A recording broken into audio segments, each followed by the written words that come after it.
Hello everyone. I'm about to walk into the store. I went and ran a couple errands. My hair looks insane right now. I just want to wear it up and have it look good on camera, and it does not.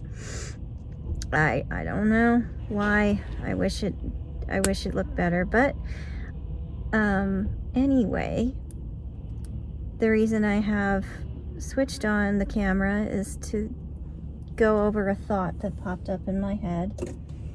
I like to contemplate things, not too much. I used to do it to excess and use it as an escapist tool, but now I just contemplate a few minutes a day on things that, you know, kind of grab hold of my attention. And I notice online that there's this idea going around called self-concept, and you know, I'm sure everyone's familiar with it, but if you haven't heard of it, it's basically a psychological state of mind about the way you view yourself. And there's books on it. I think there's a book called Psycho-Cybernetics. I could be wrong, but it's it was written by a psychologist a few decades ago, and maybe that's where the inspiration and the source of this idea is coming from. But why it's important is basically the self-concept formulates your literal view of self and your literal ideas about who you are and what you are. And they can be influenced by life experiences and outside sources, but only if you are not aware of the idea of self-concept, and if you don't understand it in depth, you're more susceptible to being influenced by the outside world. And I have my own ideas about that, but I won't talk about those too much. What I thought about was that in self-concept, everyone is always looking for others and outside sources to validate who they are and make them feel good. And it's something that we've been taught our whole lives, that we have to seek that outside validation. And I think there's healthy ways to seek it out, and then there's unhealthy ways, such as the way that you feel about yourself is dependent upon certain things, like whether or not you're in a relationship, whether or not you're in a healthy, or not a healthy, but in a whether or not someone feels bad, or whether or not you have certain things like social media to keep you distracted or something. It could be any number of things. I wish I'd written out a list before I started this video, but I didn't. It's basically just I think that we're taught that in this whole society we live in this whole world we live in, we're taught to seek it outside of ourselves,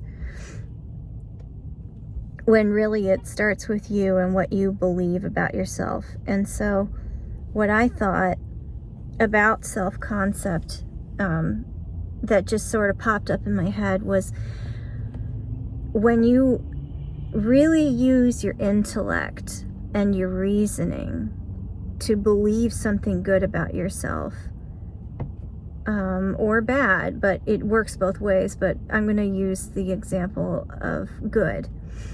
When you actually use your intellect and reasoning, people talk about reprogramming your mind often. You'll find many videos on YouTube talking about it. But basically, you are rewiring your brain, and you're causing your mind to create little bridges and new synapses and connections that support you believing those good things about yourself, like I am healthy, I am happy, I am all these things, and then you allow your mind to process that belief, and you say to yourself, I want to be more attractive or more fashionable or X, Y, and Z. And then what I found from practicing it over and over in my day-to-day life is that all of a sudden my mind comes up with, it's almost like, I mentioned it in previous videos, it's like flipping a switch and all the lights come on and you see all the million ways in which that simple statement is true, and your mind creates that understanding of the statement you've made or belief that you've created and ingrained in yourself. And then you say to yourself, okay, so I am in better shape and I have a healthy metabolism. So you say things like that. And, you know, a lot of people have interpretations for the way that it happens for you. For me, I like to lean more on the analytical and logical side. Not because I don't believe in the unknown or mysticism. I do. I just like the idea that mysticism and logic can meet in the middle when you use your brain. And your brain is amazing, and you want to let it process everything on a subconscious and a conscious level and make that connection. It's like you're making connections in your subconscious mind to your conscious mind and allowing that thought and that belief to create itself in your mind. And then when you allow your mind to come up with all the reasons why you are what you believe, whatever the idea is that you want to believe, that reasoning and that processing helps you to make sense of it and clarify it in a way that is tangible and logical. And that's a good thing. And you want that. And your imagination is vast. It really is. It's vast. With all the things that we've created and discovered and understood throughout all of human history and the evolutions that we've gone through, it makes sense to me that you can imagine just about anything, and then have it become the real thing. Just like when Galileo tried to explain that the sun is the center of the solar system,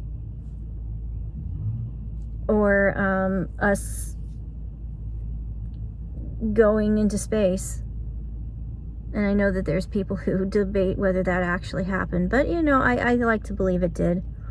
The fact and all the scientific discoveries we've made and everything, it's incredible how you can come up with a simple idea in your mind that you just make a statement and you say, okay, I believe in this thing.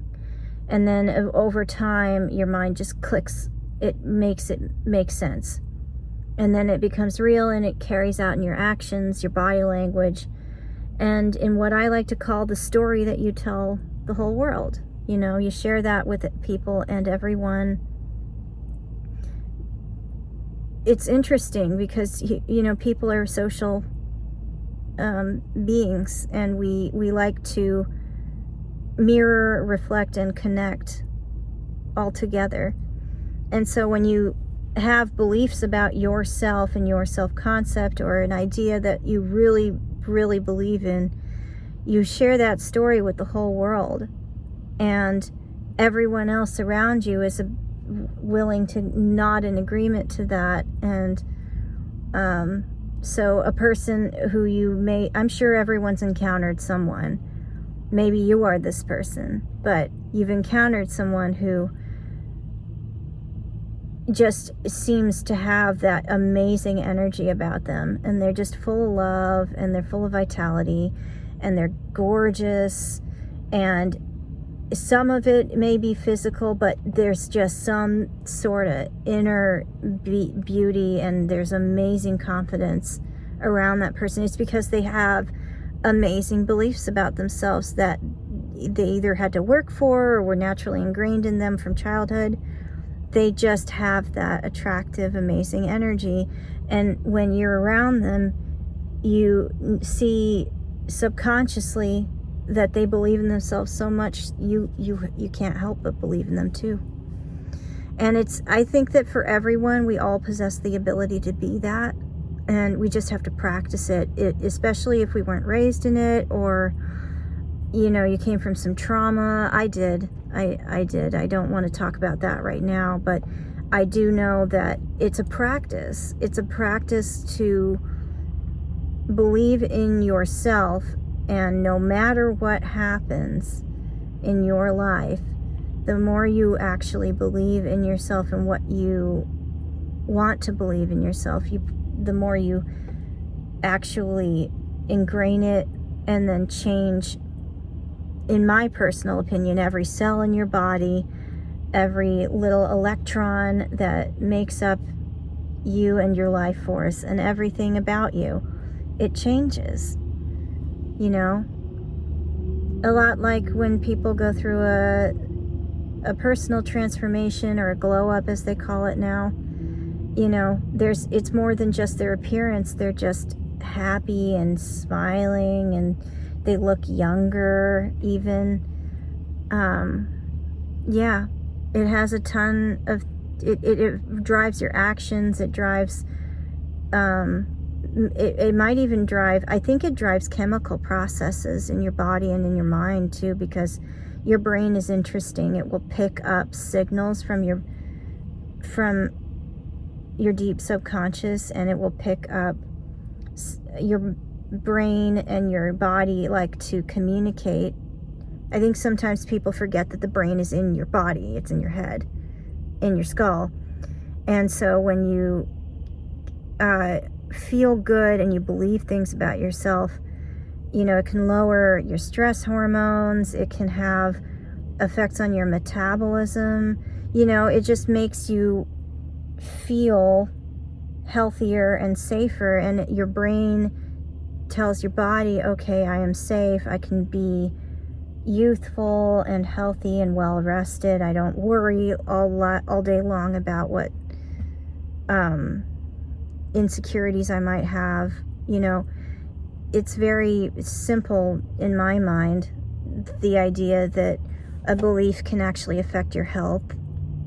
It makes sense to me, because the more you tell yourself that you have all these positive beliefs, the more your brain picks up on the concept of I am safe, that survival mode concept of am I safe or am I not. The more positive things you think about yourself and know about yourself, the more your body picks up on that too, and you start to change your habits and everything, but also I think it affects your hormone balance too. So there's a lot more to cover. It's a big, broad concept in my opinion. I have this unusual, I don't know how unusual it is, but to me, I've never encountered a situation where spirituality, science, and logic can meet and intersect. And I like to talk about these things, but it's hard to get it across, and I'm definitely working on my communication skills better so I can explain it better. But the idea that those things can meet and have an intersection is something that's always really fascinated me, and so I want to talk about it more in the future, and why certain things like traditional Chinese medicine and integrative medicine and westernized institutionalized medicine and mysticism, all of those things actually have a meeting point, and I want to create that meeting point more in some future vlogs, and maybe do my own research so I can talk about it more. If you guys have any ideas on this concept and self-concept and the imagination, or anything related to this video, feel free to leave me a comment. I will happily respond to it. And bless you, and I hope you have an awesome day.